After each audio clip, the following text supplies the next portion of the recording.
हिम्मत और अक्लमंदी की जादुई कहानी। किसी गांव में हामिद नाम का एक लड़का रहता था।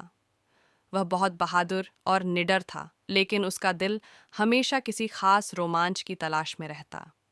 एक दिन वह गांव के पास के जंगल में गया और वहां उसे एक पुराना सुनहरा चिराग मिला। जैसे ही उसने उसे साफ किया, अचानक उसमें से धुआं निकला और एक जादुई जिन्न प्रकट हुआ।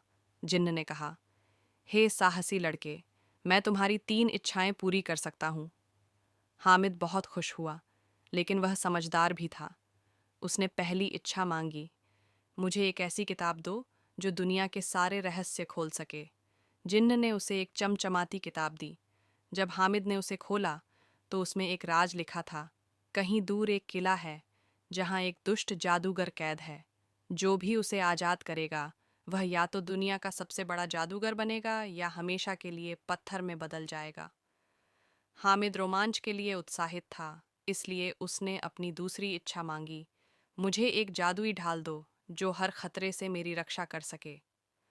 जिन्न ने उसे एक चमकती हुई ढाल दी। हामिद ने अपनी तीसरी इच्छा बाद के लिए बचा ली और उस रहस्यमयी किले की ओर निकल पड़ा।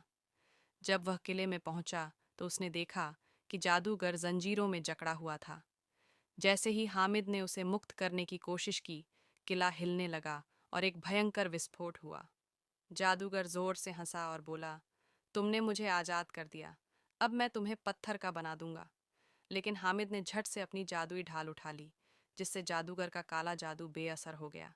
जादूगर घबरा गया। तभी हामिद ने अपनी तीसरी और आखिरी इच्छा मांगी, मैं चाहता हूं कि यह जादूगर हमेशा अच्छाई के रास्ते पर चले।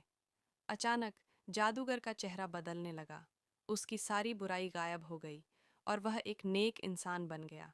उसने हामिद को एक और जादुई चिराग इनाम में दिया, जिसमें एक और जिन्न था जो हमेशा उसकी मदद करेगा। हामिद गांव लौटा और सभी का हीरो बन गया। उसकी बहादुरी और अक्लमंदी की कहानियां पूरे गांव में फैल गईं। शिक्षा, बहादुरी, समझदारी और अच्छाई हमेशा सफलता दिलाती है।